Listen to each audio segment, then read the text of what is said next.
Hora da participação da nossa colunista de finanças pessoais, a Bruna Alemann. Mais cedo, a gente trouxe a informação de que os gastos administrativos da máquina pública atingiram o maior valor em 9 anos. Isso 2025, né? No ano que fechou agora. Bruna Alemann, bom dia. Eu queria falar sobre gastos públicos, sobretudo em ano eleitoral. Como é que o mercado vê esses números? Ai, meu Deus, vamos lá. Tema polêmico, tá bom? Mas eu gosto de falar bastante sobre isso, porque a gente acha que não tem muito a ver ali com nossos investimentos, enfim, com o nosso dinheiro, com o nosso dia a dia, mas tem sim, principalmente em ano eleitoral. Primeiro, gastos administrativos, para quem não sabe, são todos os custos para manter o Estado funcionando. Ou seja, estrutura, cargos, salários, contratos, prédios, órgãos, assessorias, comissões, tudo que seja estatal e também os cargos políticos. O Brasil hoje está num cenário de endividamento, com déficit fiscal e crescimento baixo. Então, o comum não seria nós termos estes dados, seria enxugar a máquina pública, cortar desperdícios, reduzir estrutura redundante e aumentar a eficiência. E não é isso que está acontecendo. Ao invés disso, a gente olha esses dados porque tem 3 pontos, 3 coisas principais que estão inflando isso. E o último é o mais importante. O primeiro, a expansão política do Estado.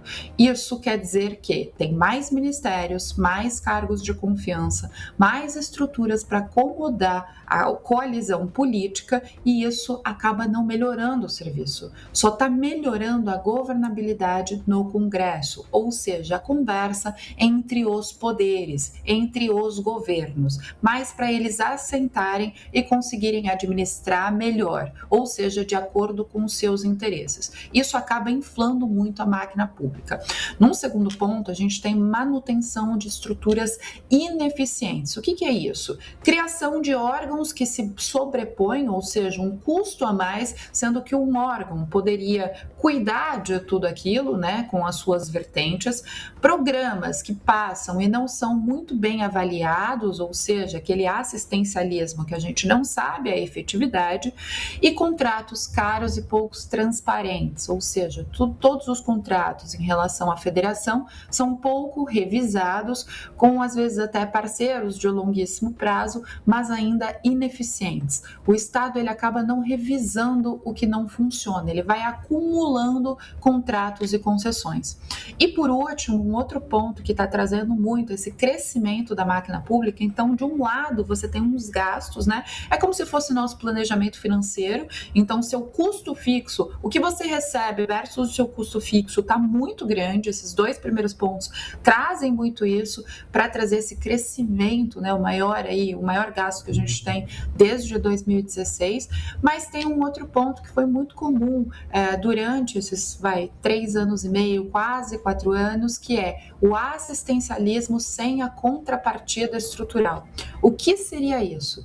O Brasil cada vez mais amplia programas sociais e o problema não é o programa social em si, mas sim, ele acaba inflando a base, o gasto público. O problema é que ele não fortalece as áreas básicas porque a gente está tirando ali de lado a saúde, a educação com verbas readequadas, né? Então tirando ali, por exemplo, do ensino integral e colocando em outros tipos de assistencialismo e que não tiram as pessoas da dependência. Então ela acaba sempre acumulando, né? Você vai acumulando pessoas que precisam, têm a necessidade do governo, aumentando cada vez mais essa máquina pública, a necessidade do assistencialismo e não tornando-as dependentes para que elas possam ter um posto de trabalho e aí sim fazer como se fosse uma rotatividade daqueles programas sociais. Então, esses são os principais pontos para ter trazido o Brasil no cenário que ele está hoje, com os dados da máquina pública que está hoje. Mas, Bru, como afeta em si o meu investimento. Lembra quando a gente sempre fala sobre risco Brasil? Então, por mais que durante a semana passada nós falamos sobre o crescimento da Bolsa de Valores, a oportunidade que o investidor estrangeiro está olhando aqui para o Brasil no investimento, isso acaba sendo muitas vezes muito de curtíssimo prazo. No longo prazo, para o dinheiro do investidor estrangeiro, que é grande parte do nosso investimento vem de dinheiro de quem está lá fora e não quem está aqui dentro, a gente tem um público brasileiro investidor muito pequeno, ele está olhando depois para manter o dinheiro dele, qual é a consistência, qual é o risco que o Brasil tem, e todas essas questões acabam entrando em jogo. E quando você tem depois uma evasão, que é uma fuga desse dinheiro do investidor estrangeiro, você vê tudo desmoronando, ou seja, menos investimento estrangeiro, né? Você vê mais desemprego, você vê bolsa de valores caindo, menos incentivo para as empresas investirem, menos postos de trabalho a serem criados. Então acaba sendo uma bola de neve. É super importante o governo ter ali a sua responsabilidade, como nós temos no nosso planejamento financeiro. O governo precisa ter a sua responsabilidade em relação aos seus gastos, e daí eu deixo aquela dica que eu falo ali, por exemplo, para planejamento financeiro pessoal, né? Nunca se esqueça, será que você está vivendo o patamar de vida que você pode, né? É muito importante isso. O nosso crescimento salarial, por mais que a gente cresça, você sempre tem que viver um patamar de vida baixo para sobrar um pouco de dinheiro para fazer outras coisas. No governo é o mesmo sentido. A gente entra e consegue desenhar no mesmo sentido. Será que o governo inflado do jeito que está, ele está sendo bom ou ruim? E quais são os impactos em relação à nossa população, né?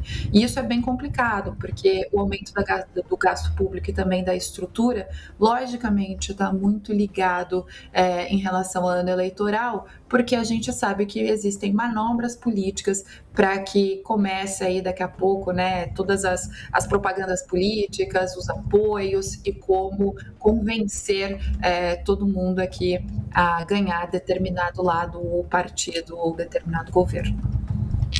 É certo que esse é o assunto que vai render amanhã, depois, mês que vem, ano que vem, tudo mais, independentemente do governo, né?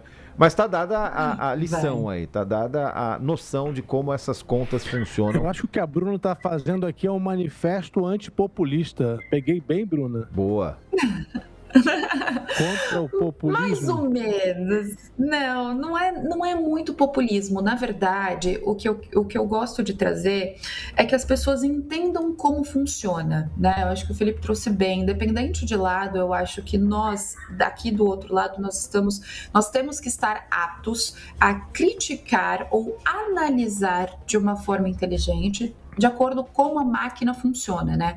Hoje a gente tem um Brasil com dívida alta, crescimento fraco, população envelhecendo, base produtiva estagnada e juros estruturalmente elevados. Eu sei que são palavras difíceis, mas se a população conseguir entender, na verdade eu quero trazer o populismo para um linguajar um pouco mais difícil, de uma forma relativamente simples, para que ela entenda como funciona e consiga tomar as decisões, principalmente políticas, de uma forma mais inteligente, né? Mas não é uma questão antipopulista, mas é uma questão de não estagnação. Talvez seja não tão assistencialista. Eu acho que eu sou mais libertária. Eu gostaria mais que o assistencialismo ele fosse um lugar de passagem e que as pessoas tivessem mais probabilidade de crescimento financeiro futuro. Tá dado o recado da Bruna, que volta amanhã nesse mesmo horário, um pouquinho antes, um pouquinho depois, aqui no TMC 360. Bruna, valeu. Até amanhã. Um beijo. Até amanhã. Até. Um beijo. Valeu, Bruna.